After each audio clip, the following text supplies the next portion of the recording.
What's going on, guys? Welcome to another Doctor Who Classic Review. Today I'm going to be reviewing the 4th Doctor Tom Baker story, Nightmare of Eden. Now this was one that someone suggested to me quite a while ago. They said it was their favourite story. I was kind of interested by it because from what I've heard, from what little I've heard of this one, to be honest, it's not one of the big stories that people talk about. It's one that people say is kind of, a lot of the time, actually a bit below average. So this guy said it was his favourite story. I was interested to see what it would be like. So yeah, I went into it, bought it, and now I finally got around to watching it. So this is Nightmare of Eden by Bob Baker. Two spacecraft fuse in a hyperspace collision. Fortunately, the Doctor, Romana and K9 arrive to help, but when a crew member is found clawed by a ferocious animal, it seems there's something even more frightening stalking the corridors. The answers lie with zoologist Professor Trist, his CET projection machine, and a planet called Eden, the home to the ferocious mandrills. So a pretty brief little synopsis plot on the back of the DVD there, but yeah, it basically does tell us what's going on. There's these two ships, they have a collision with each other, kind of get fused into each other, and then basically stuff happens from there when the Doctor, K9 and Romana enter the ship. So yeah, let's start this one off as we always do with the cast. Tom Baker is the 4th Doctor, really good in this one. Actually, I really enjoyed him. This one's a little bit more of a funny story. It's definitely got its comedic moments, and Tom Baker has most of those comedic moments, if not all of them, to be honest. He has a lot of funny moments in this one, which I will talk about later on, but yeah, he has those great moments. He also has some more serious moments, but it's mainly the comedy in this one that I think Tom Baker really shines with. He's funny, he's witty, it's just the way he delivers the lines, he's still really good with it here. So yeah, I mean, nothing bad to say about Tom Baker, but is there really ever anything bad to say about him? I mean, he's better sometimes than other times, but he's never bad, let's be honest. We've got Lalla Ward as Romana. I quite like Romana a lot in this one, actually. The only other story I've seen her in, well, actually I've seen her in City of Death and Destiny of the Daleks, but I haven't watched Destiny of the Daleks for a long time. I've also only seen it once, so I can't really remember her from that, but from City of Death, which I watched a couple of months back, I thought she was alright, but she wasn't anything special, in my opinion. In this one, though, I do actually like her quite a bit more. I think she's just a bit more interesting. Yeah, I did quite enjoy Romana in this episode. We've also got David Brearley, who's the voice of K9 in this story. Now, K9 is something I will get onto later on in this video, but yeah, I'm gonna be honest, I like K9. I like what he does in this episode. I really do like K9. I think he's a great character. But they've changed K9. I don't know when this happened. Like I said, I've only seen City of Death, Destiny of the Daleks, and Nightmare of Eden from season 17. And like I said, Destiny of the Daleks I haven't seen for a while. So I don't know when they changed what K9 sounds like. But in this one, he sounds really strange. He doesn't sound like K9 at all. Kind of the way he talks and everything, actually the way he talks and stuff is actually a bit different as well, but you know, a lot of his lines and stuff are very similar, pretty much the same as to what he used to with K9, but just the way he delivers them sometimes, and just it's mainly how he sounds. He just sounds nothing like K9. I don't like it at all. I don't know whether that changed in this story or whether it was earlier on that changed. I'm not sure, but it's something that I picked up on here. This is the earliest instance I've seen of it, so yeah, there is that. Alright, so on to the good and the bad, starting off with the good. The machine that basically opens doorways to other places, the CET machine, I really like the idea. I think it's a cool idea. This machine, it's initially thought to just be a projection of these other worlds, these other places that Trist has visited. You know, he's an explorer, he's visited all these places, but then it's found out that this isn't just a projection. You can actually go into these worlds through the projection.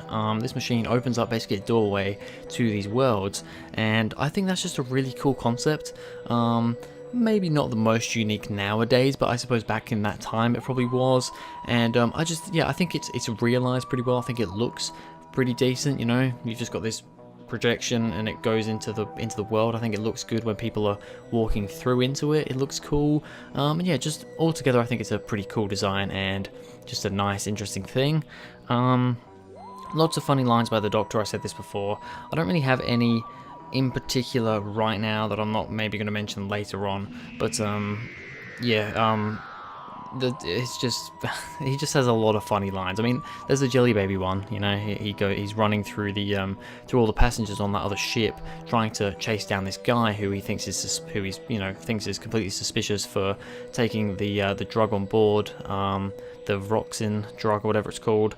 Roxoin on board the ship. You know, he's chasing after this guy who looks suspicious, and he runs through all the passengers. And one of them's like, "Hey, what's going on? What are you doing here?"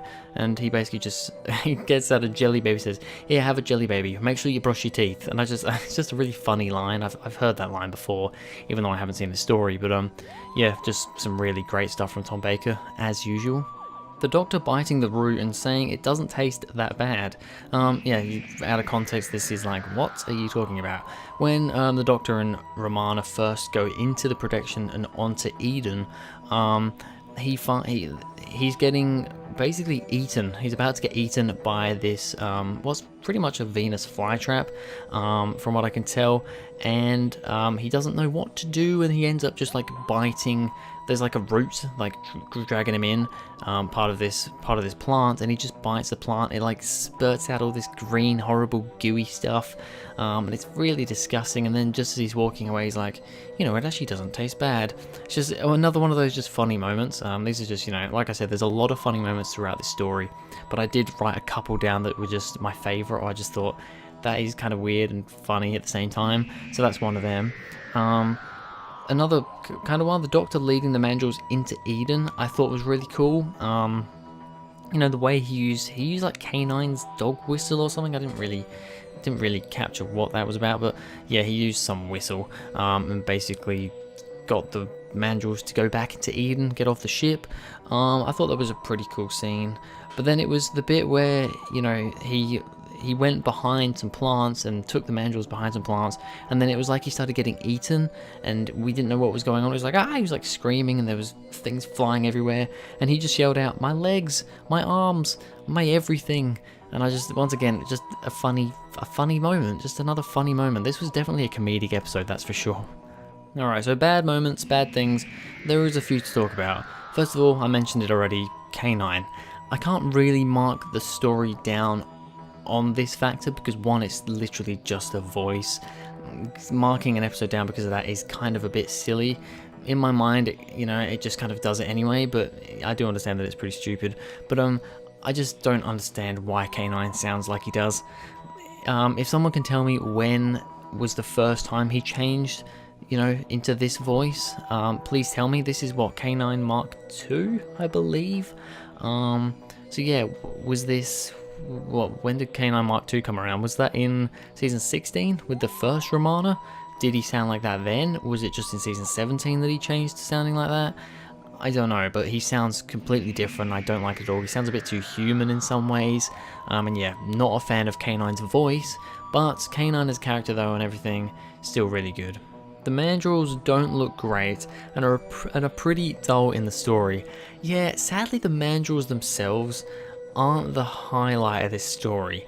Now, for what they're used for, which is basically just monster of the week. Here we go, we've got a monster, just attack some people and yell and growl, and that's pretty much all you're doing. But they work for that, but they are very basic in what they do. We don't really know much about them apart from the fact that they come from Eden. That's about all we know. I guess we also find out that they are, when they're kind of dissolved, the Doctor manages to electrocute one by accident, but electrocutes one, and it melts and turns into the Roxoin drug. So that's pretty cool. But then apart from that, they're just literally growling, kind of rabid, wild creatures. They don't really have much to them. And upon that, as well as that, they just don't look very good. They are very much... one of those monsters that just looks like someone wearing a rubber suit. These ones especially have a certain look to them, especially in their faces, in their heads, that just screams, this is just a rubber suit, this is just a suit. So that is a little bit disappointing. The Mandrills themselves, like I said, they get the job done, but they're nothing spectacular. Also, a thing that I've actually just added to my list now, it would have been nice to see the Roxoin drug used a bit more. So basically, we see it at the start with, I can't remember his name, but that guy we see at the start who gets killed pretty early on. He's using the drug, he's kind of a bit giddy, he's a bit away with the fairies. but we don't really see much with that. It doesn't, I mean, the fact that he dies, I'm pretty sure in part 1, we don't see much of it. But then the captain of, or the pilot, I don't know, of the main ship we're on, Rig, I think is his name, Riggs, I think it's, yeah, Captain Rig, he ends up getting his drink spiked, and he then has the drug that makes him a bit loopy and crazy, and we get a little bit going on with him, but I just feel like they could have done a bit more with that. Yeah, that's not really a big thing, it's just something that I kind of thought of before making this video. Alright, so Nightmare of Eden, I said that very weirdly. What do I think of it? I actually think it's pretty good. For a rating, I'm going to give it a 7.5 out of 10. It's nothing spectacular, but it is pretty good. Now, if you've been keeping up with my ratings and you can remember my ratings for other episodes, you'll know that I gave City of Death a 7.5 out of 10 as well. Now, City of Death is widely regarded as the best episode from Season 17. This one now is only the second Season 17 story I've ranked, so it's literally just this and City of Death. And I've given them both 7.5. So you're probably thinking, which one do I prefer? Well, and I know some people are gonna probably hate me for this, I think I actually do slightly prefer Nightmare of Eden. There's something about City of Death. I think it's a massively overrated story. It's a good story, don't get me wrong. I gave it a 7.5, which is, I still think it's good. I think it's quite boring at points. This one, I don't really get bored with it. There's other issues with this one compared to City of Death. The actual story itself is a bit more basic and a bit boring in places, but there's just other things that I prefer. And if I had to watch one of these, I think I'd pick Nightmare of Eden. At least, you know, after watching them both once each, yeah, I'd probably pick Nightmare of Eden. I do slightly prefer it. That may get me slaughtered in the comments, I don't know, but yeah, it's my opinion. That's what I'm going with, so yeah, a 7.5 out of 10. But anyway, that's going to be it for this video, guys. Thank you very much for watching. If you enjoyed, please go ahead, like and subscribe, and I'll see you guys in the next video.